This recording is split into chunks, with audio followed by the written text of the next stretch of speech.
Well, hi, my name is Andy Tidy and welcome back to another episode of Canal Hunter. This is Series 6 of Canal Hunter and we are endeavouring to explore the lost sections of the Birmingham Canal navigations, and in this series we are examining the lost sections radiating out from the Stourbridge and the Dudley canals. Now, in the last episode we ended up here at Bromley Junction, where the Stourbridge Extension Canal joins the Stourbridge main line. We'd followed the Fens pools down from the hill above and along the Fens branch. Well, in this episode we are going to venture our way up the Stourbridge Extension Canal and see what remains in 2021. Now, before we begin, I think I probably need to come clean with you. This episode is only really going to cover the first mile or so and the two significant branches. There was a further mile that continued off towards the north, but that was an early casualty of canal closures, and it has been redeveloped, raked clean and completely covered over by the Pensnett trading estate. But believe me, I've searched and I've searched and I can't find any built remains up at that far end. But if you know differently, let me know. I suppose I could throw the drone up over the top of the industrial sheds, but if I'm absolutely honest, I don't think that would make very compelling YouTube viewing. So here instead is a screen grab of the side-by-side maps that give you at least an idea of the course of the canal as it went across this northern section of the Stourbridge Extension Canal. Well, ideally, I would at least like to be able to recreate the route using old archive photos, as I did on the Cannock Extension Canal. But sadly, this old canal didn't even attract much attention from the photographers. So I guess that northern element is now beyond our reach.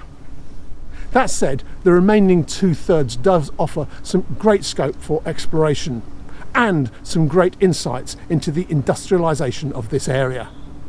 So this is the story of the Stourbridge Extension Canal in a nutshell. This was a much later canal in the scheme of things. It was completed in 1840, the same as the Tame Valley and the Bentley canals. But it was built out from a much earlier 1779 Stourbridge Canal. And it was cut to exploit the minerals buried in the area, and they included coal, ironstone, fireclay and marl. In fact, by the time it was opened there were already 4 major ironworks operating along its course, and probably about 20 collieries. Given this pre-existing trade, initially it was a great success, but it was built at the dawn of the railway era, and within 20 years the adjoining railway was built, stealing its thunder and its profits. But this wasn't an immediate end for the Stourbridge Extension Canal. Trade continued for many years in great volumes, but nearly all of it was local, either just from the collieries to the ironworks or from the collieries and the quarries out to the railway transshipment basin. In fact, 500,000 tonnes of goods continued to travel on this canal. It's just that very little entered the main system through the junction here at Bromley. Now, whilst you may need to use a little bit of imagination, there's actually a lot to find in these first few hundred metres. Back in the day, where I'm standing, there was a branch which ran off parallel to the Stourbridge Canal. This reached into the massive Leys ironworks, and it was used to load up the raw material to bring in and the finished product out. But crucially, it was able to do this without moving onto the Stourbridge Canal, which would have involved the payment of tolls. All traces of the old covered loading bay, which used to exist right behind me, have been wiped away at the same time as the railway tracks were lifted. But there are lots of old photos which showed how this next section used to look. These days, the first few hundred yards of the canal remain navigable, and they offer some excellent remote moorings. There's even a boat moored up there today. And these moorings reach as far as the canal's only lock, Bromley Lock, otherwise known as Jackson's Stop Lock. The inclusion of an extra long lock was a condition of the approval of the canal. And when it was originally constructed, it was built with mitred gates at both ends, which allowed for water being higher on either side. The idea was that either canal company could charge the other one a levy should the water be more than 6 inches higher on either side. Now you can just hear this requirement being argued out in the abstract arena of a committee room. But when it was actually built, it was soon found to be totally impractical. So it was abandoned and the lock chamber was simply used as a gauging station. And the water was held at the same level on the Stourbridge Canal and the Stourbridge Extension. Now, when you look at the old photos of this area, you will see the outline of a lock still in operation. This was Mark II of the Bromley Lock. Now, if you fast forward to 1937, problems were being experienced with water loss into the mine workings along its line. So by this time, most of the traffic had ceased and large parts of the canal, particularly the northern parts, had been abandoned. So, threatened by excessive water loss, guillotine gates were installed in the old lock chamber. These were then removed in 1970, along with the railway sidings and the lockkeeper's cottage, which stood alongside. Now, normally when I schedule my days to go out on the canal hunting expeditions, I tend to book days when the weather looks like it's going to be good. Well, today it looked kind of indifferent at best, but I was going to meet a friend of mine called Ray Kirkham, and he's going to give some insights onto how this place actually used to look back in the 1960s. Ray, so tell me about the lock you remember here. I remember when we were children, I used to play with my friends and we used to come along the canal as kids do, and I can remember the lock being here, the lock keeper's house being just the other side there, because we used to play in that building as children. And I can remember the two trestles that actually supported the lock, and the other side of the lock, just near the canal where it leads up to Bromley Lane Bridge, that was actually in water, but not the full depth like this canal. And the other side of the Bromley Bridge, it run along approximately another, I should say, 500 yards, which was in water as well. But now obviously it's been filled in and it's been utilised for other things. Cheers. Yeah, I think they just levelled it across with earth like they did with the other side, because I can remember the arm. Yeah. I can remember all the brickwork being actually on the canal sides. Yeah. And they just levelled it all across. So I should imagine if you dug it up, it would still be there, to be honest. But I think that's a remarkable condition considering how old it is. So we've got here is the guillotine slots. Yeah, yeah.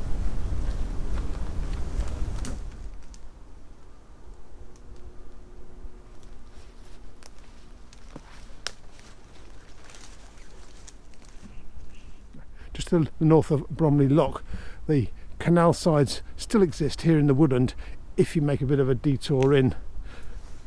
This is very similar to the Canal Extension Canal out near Badger Bridge. So Ray, we've come, I think, to the junction, the first of the branch canals. Yeah, this is the first one, which carries on up here on the right. Are we walking along the towpath here or the canal? I should say we're a little bit in from the towpath, to be honest. To say the towpath was probably nearer. Okay. So, but that is the actual canal. So the canal channel is the dip that we can still see. Dip in the soil now. It's the other side of that fence. So was it all just a rubbish tip when you were young, or was there anything left of the industry on here? All the industry had gone, to be honest. Most of the buildings are gone. The only building I can remember is the lock keepers. The actual main industry, the biggest industry over there on the left was Richard Thomas and Baldwin's. Okay. Which is now being knocked down and replaced with a trading estate. And this was the site of the old Leys Iron Works? This was the Leys Iron Works, yeah. All I can remember of this was over the back end over there was a big, what we called, we used to climb it like 20 or 30 feet of like clinker. Right. Which I assume came from the furnace or the ironworks, because we had the same thing at Round Oak when I worked at Round Oak Steelworks. And they used to use that for roads. Okay. As you break it up and your roads, but that's the only part I can remember when there was any machinery on there, where I can remember being loads and loads of pit shafts. So I should imagine that it was a heavy coal area as well. You know, but as for industry now, we're not in the 60s. Most of it had gone. This branch, which is about half a mile long, was built to access the last of the easily accessible thick coal reserves. That was the ones which were 30 feet thick. But we're approaching the end of the western boundary fault. So what we found on the land under here was it wasn't a nice clean seam of coal as it was elsewhere. We were increasingly finding that the underlying geology is fractured and broken, so the collieries that were dug often didn't run for very long. They were just patches of coal rather than big expanses. So they were all played out pretty quickly. And up the top there was 2 pit shafts with the old brick domes that was on the top with 1 or 2 bricks missing, and we used to throw pebbles down as children. And how far, I mean, it's possible to guess how deep they were. I should say there was a couple 100 feet. There was quite a few on the other side as well, and they was quite deep. Yeah. They was usually in pairs. Okay. They was close to one another. They was, say, approximately 10 or 12 feet. So one could have, I don't know whether they was air shafts or what they actually was. Although they was bricked over, obviously for safety. They've all been filled in now because of the school. Yeah. But 1 or 2 did appear on this estate when they moved in. Okay. And I remember a chap putting his car on the drive, and then next to him on the garden it disappeared, and it was about 120 feet down. The shaft opened up. They was usually about 8 feet, 10 feet wide. They varied. The western boundary fault was the point where the coal dipped away to an inaccessible depth of 1,500 feet. So you find that on the eastern side up here it's all industrial and heavily worked. But suddenly you reach an end, which is the end of this arm, and literally 100 yards beyond the end of this arm there are no more coal mines. They tried to dig them, but they just couldn't get down that far back in the day. Well, mining activity had stripped the land of its resources by 1882, so at that point this branch was drained out, and that would have been the end of the story. But actually it wasn't. In the 1920s they decided there was enough coal left in the Lisso's colliery to rework it. So the canal was re-watered and the mine was reopened. The last of the coal was extracted, and then finally the little branch out here at Bromley was put to a very peaceful end. The branch itself ends at Crab Lane, and there was a basin in there to serve the borough's colliery. As I say, by now we're reaching this point, we are standing right on top of the western boundary fault. So industry could go no further, and it was the end of that story, and it's the end of this branch. I can remember all Bromley Lane being a lane. Right. And all that being fields. Yeah. And the canal carrying on from the bridge, which would run up to Shut End, and that canal was in water. I can remember walking up there as children.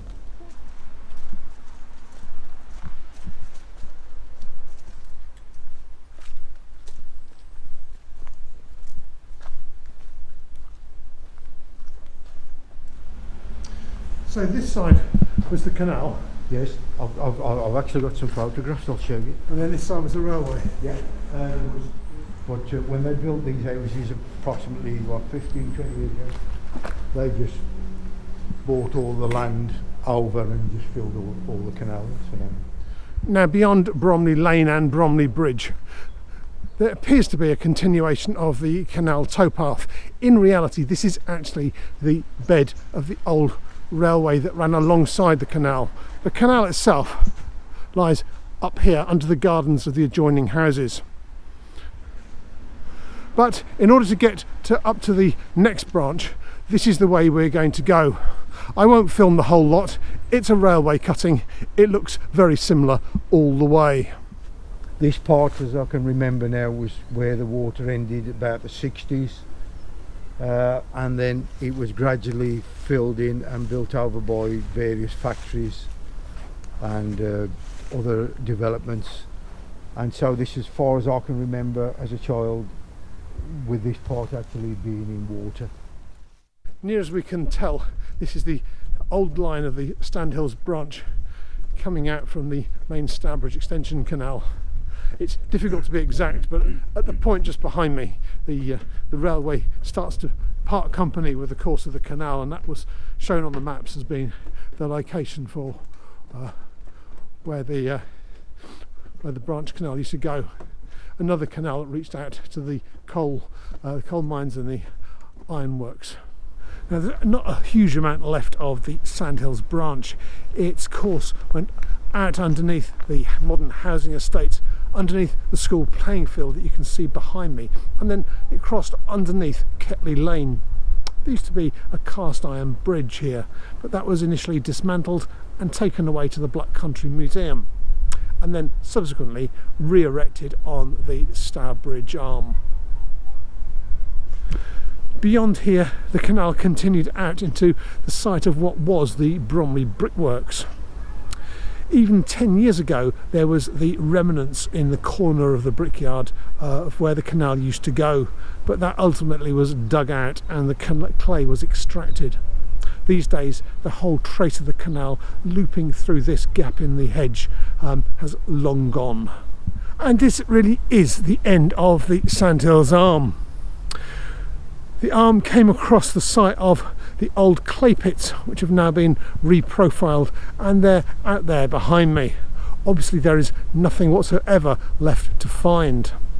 And then the canal just looped a little bit behind the camera and into some basins beyond.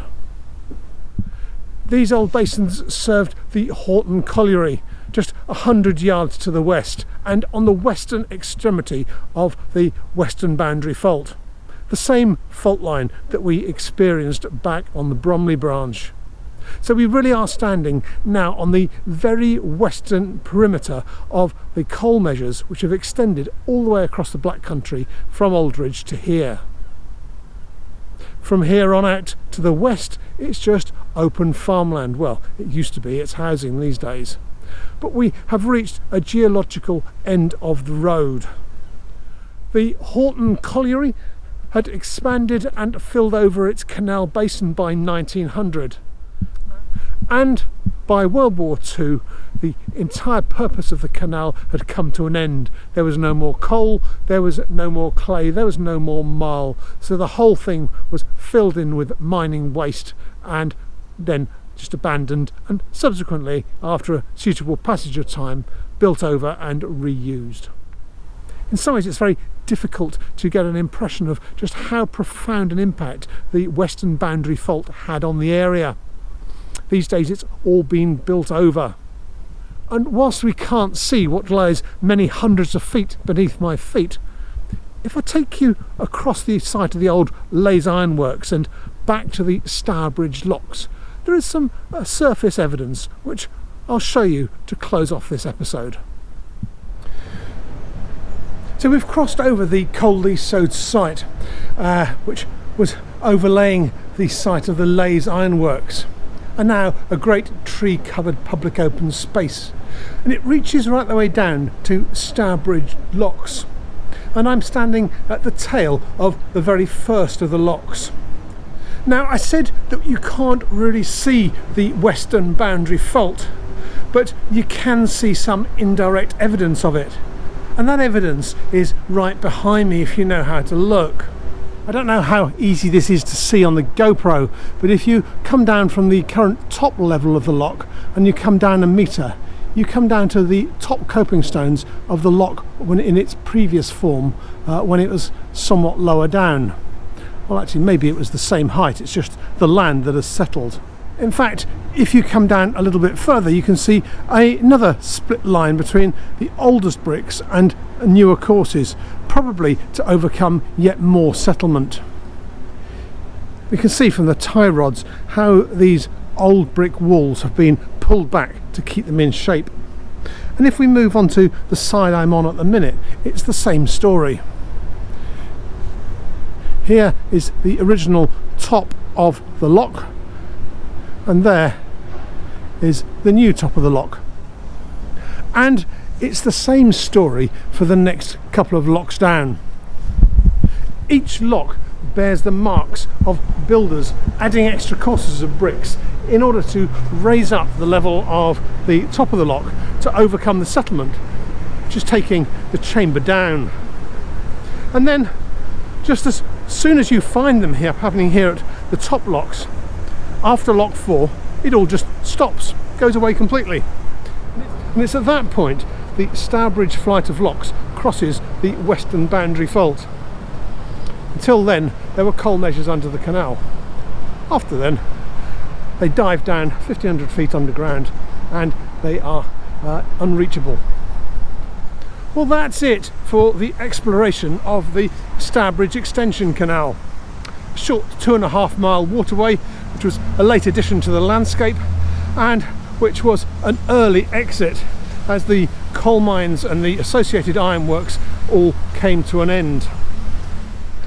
The canal fell into the ownership of the railways at quite an early date. They could have abandoned it completely, but whilst it cost little to upkeep and it covered its costs, they let it continue to operate. But as I said at the beginning, the traffic on it was nearly all intensely local, moving less than a mile from pits and quarries to the factories and the foundries. Until the 1920s you could take boats as far as Corbin's Hall Ironworks and Lench's Bridge, but then from the 1960s onwards you could only go as far as the stop lock, which was dammed off by a guillotine gate. So that's the end of the Stourbridge Extension Canal and the end of my walk with Ray. Ray, thank you very much for all your insights. I really have appreciated it. Yeah, I really appreciate it, and thank you for giving me the time to be able to show you what's in it. It's been a joy.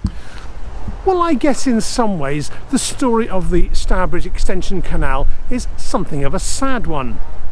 I mean, a little bit remains. Some of it is still visible in the form of paths through the old ex-industrial areas, and some of it has been completely lost under more modern redevelopment. But that's the way of canals in the area. They were built for a purpose, and when that purpose was finished, they were simply recycled and the land reused for other things. And I guess that is the end for this episode of Canal Hunter. Luckily, the rain has by and large stayed off, and I'd like to express my particular thanks to Ray for coming along and sharing his memories. But for now, I hope you enjoyed this episode. Next time we'll be going to the Delph Locks and into the area of the old Round Oak Steelworks, or Merry Hill as you'll now know it, and following the line of the Dudley Canal up there. But for now, cheerio and happy hunting.